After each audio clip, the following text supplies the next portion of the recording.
Hello and welcome to this episode of Kennedy Saves the World. Dean Cain is here. He's Superman. He always will be. Dean, does that bother you? No.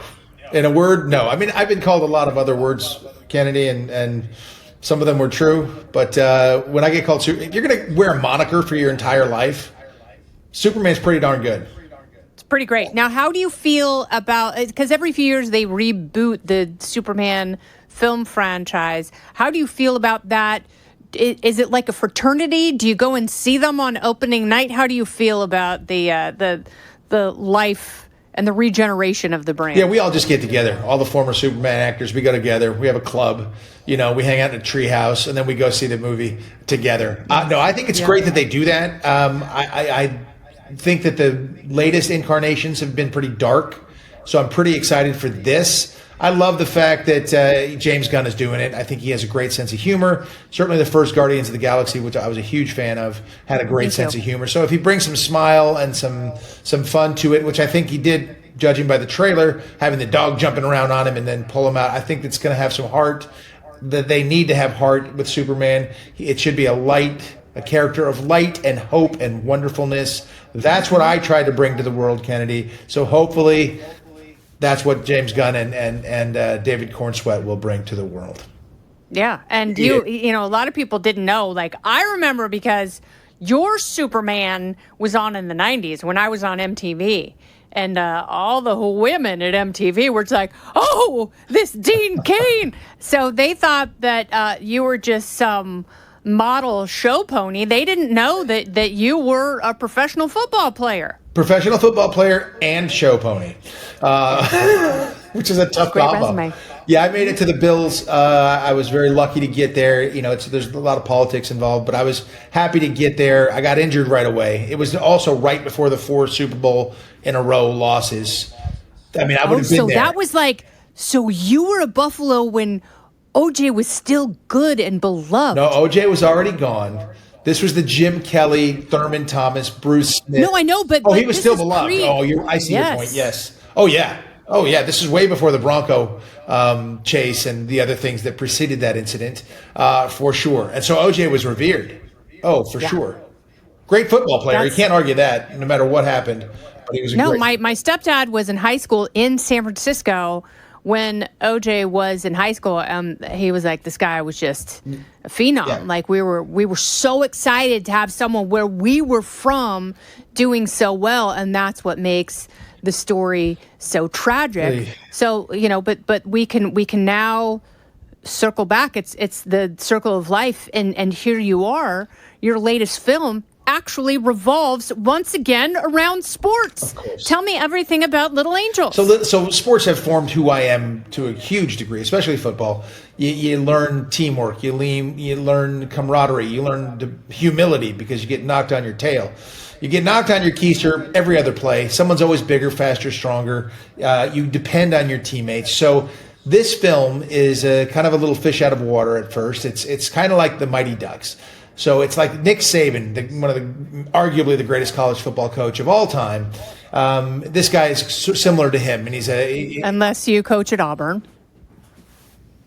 Wow. Oh no, I don't coach at Auburn. No, I don't even like Auburn. Yeah. I don't like anyone except for the UCLA Bruins and maybe the Oregon Ducks. But you'd still have to respect him, even if you coach at Auburn. You have to respect him. 1,000%. Alabama and Auburn, they never really got along that well in the same state and everything. This guy. He is this coach, but he says something really stupid. He has a girl soccer player kick an extra point when the national championship's over. She misses it. She actually doinks it off the upright. And he says, we're in America. Soccer's for girls. And he gets in trouble and he gets suspended and he has to coach under 13-year-old girls soccer in order to win his job back. And then he gets this group of ragtag misfit girls playing soccer who don't know anything about soccer really either. And together they have to go through this metamorphosis, as you will. And it's fun, and there's romance with the mom, not with one of the kids, because that would be wrong. There's romance, there is fun. It's a light-hearted family movie that I think teaches a lot of important lessons about family, about teamwork and camaraderie. Okay, so and here's why I think everyone can identify with this, because yes, professionally, soccer is not the most popular sport in the United States, but it's the only sport that pretty much everyone plays. Well, and pretty much every girl in the country plays soccer. And that makes every mom a soccer mom.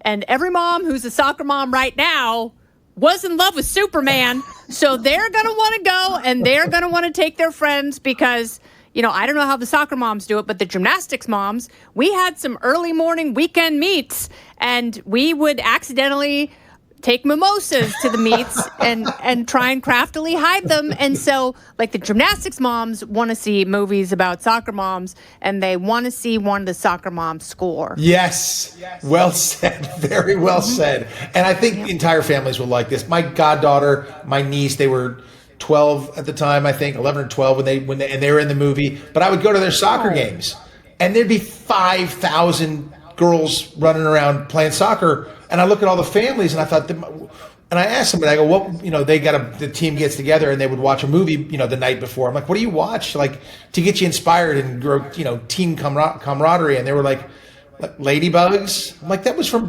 when I was 9. Like how? And so they hadn't made one in a long time. So I thought it's about time, and I went and made this sucker. So hopefully the soccer moms and gymnastic moms and all the moms can watch the movie and score, as you said.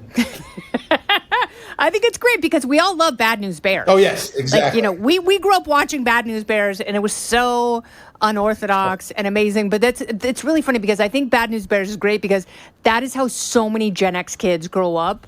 So when you're talking about, the young women you're trying to coach being all lippy and having attitude, like, I have 2 daughters. I remember very well what happened when they were 13, and they were not the easiest breed to wrangle. No, I love that. I love that term too, lippy, because listen, the first time he meets these girls, immediate lip, immediate. The first thing that happens, and they're already banging heads. But it's really a coming of age, and it's fun, and it's. I'm so proud of this thing. And when you make a movie, when you write it, you produce it, you direct it, like, I made every decision. So if you don't like the movie, it's my fault. But it's this living, breathing thing that I think so many people can take away wonderful, wonderful lessons. And I just think it will leave you with a smile. So I'm super excited for this week. It comes out June 6th. Go to littleangelsmovie.com, hit theaters, and find out if it's playing in your area. Don't go anywhere. More Kennedy Saves the World right after this. I went and saw Mission Impossible yesterday, and I loved seeing a movie in the theater. And, so now there's so many theaters that are trying desperately to get people in. And it's like, it's the greatest thing in the world for someone in the middle of a movie to be like, hey, you want some plain M&Ms? I'm like, yes, I do. Thank you. And a margarita. Thank you very much. And a margarita. Yeah, I like those. Those are my kind of movie theaters. Where you can sit there and you hit the little button and you order stuff, and yes. So I love going to the movies. I want to see Mission Impossible. I want to see Superman on July 11th. Those two are going to. I'm definitely going to go see that. That is and these are all like Mission Impossible, Little Angels, obviously, because you want wholesome things to do with kids. There are not a ton of options for families. Like, I was watching the families come in for Lilo and Stitch, and I was like, nah, that's a little too young. But Little Angels, that's like the sweet spot, so people can go see that, have a great time, high five. And so I know recently you left California not too long ago, and you had been there for a long, long time. Like you, I love California. I hate the politics. Is that what drove you out of the state? 100%. All the regulations, the silly regulations. I live in Malibu, so of course there was a fire 7 years ago. I forget which the Woolsey fire. It burned up my backyard. I had a claim, an insurance claim, which they paid, but then they immediately dropped me from the insurance. It cost me just like $1 gajillion for fire insurance past that. Watering my plants in the backyard cost me what most people would pay for a mortgage. The gas cost, energy cost, the state tax, state income tax, all of these things they hit you with, these dumb regulations. It just made me finally go insane. And it took my son saying, Dad, what is wrong with you? Why are we here? You constantly bitch about these taxes. You constantly bitch about this, that, the other. Why don't we go somewhere where you're happier in that sense, where you're doing the things you want to do? And I said, well, that makes complete sense. How did you go to college and get smarter? And so he did. And so we moved out here together, and it's just a dream. It's been phenomenal. And I still feel like they're going to come back and like, sorry, sir, you cannot leave California. You must come back and pay all your taxes and be miserable. Beautiful state, just horribly run. Gavin Newsom is Patrick Bateman from American Psycho.